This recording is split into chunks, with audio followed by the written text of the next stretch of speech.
আজকে আমি জিকের ওপর এমসিকিউ কোশ্চেন নিয়ে প্র্যাকটিস করব। প্রথম যে প্রশ্নটা আছে দেখো, বিরজু মহারাজ কোন নৃত্যের সাথে যুক্ত?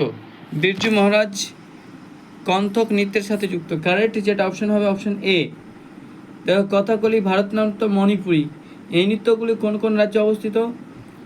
দেখো, কণ্ঠকটা হচ্ছে উত্তরপ্রদেশ, কথাকলিটা হচ্ছে কেরালা রাজ্যের নৃত্য হচ্ছে কথাকলি, আর ভারতনাট্যম নৃত্যটা হচ্ছে তামিলনাড়ু নৃত্য, মণিপুরি বা জাগোই নৃত্য হচ্ছে মণিপুরের। নেক্সট প্রশ্ন দেখো, যে নিরক্ষরেখার ওপর 1 ডিগ্রি অন্তর দুটি দ্রাঘিমা রেখার মধ্যে রৈখিক ব্যবধান কত? রৈখিক ব্যবধান হচ্ছে 111.1 কিমি। 111.1 কিমি। কারেক্ট অপশন অপশন এ না বি। নেক্সট প্রশ্ন দেখো, ক্রোনোমিটার সাধারণত নিম্নলিখিত কোনটির সময় অনুসারে চলে? ক্রোনোমিটার স্থানীয় সময়, গ্রিনিচের সময়, প্রমাণ সময়, আন্তর্জাতিক তারিখ রেখার সময়। ক্রোনোমিটার সাধারণত নিম্নলিখিতের মধ্যে গ্রিনিচের সময় অনুসারে চলে। নেক্সট প্রশ্ন দেখো, সূর্যের উপরিভাগের তাপমাত্রা কত? সূর্যের উপরিভাগের তাপমাত্রা যেটা আছে সেটা হচ্ছে 6000 সেন্টিগ্রেড।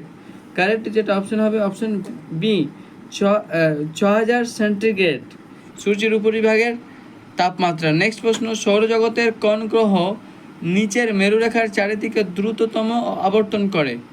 সৌরজগতের কোন গ্রহ? এটা হচ্ছে বৃহস্পতি। বৃহস্পতি গ্রহ নিজের মেরুরেখার চারিদিকে দ্রুততম আবর্তন করে।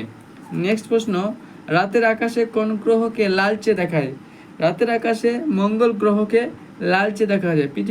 পৃথিবীকে নীল গ্রহ বলা হয়, আমরা জানি।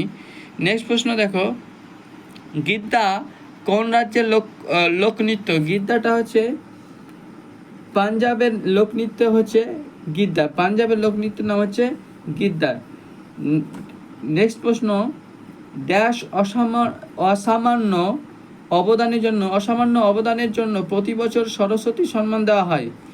8 নম্বরে যেটা প্রশ্ন আছে, সাহিত্যের অসামান্য অবদানের জন্য প্রতি বছর সরস্বতী সম্মান দেওয়া হয়। Option A right.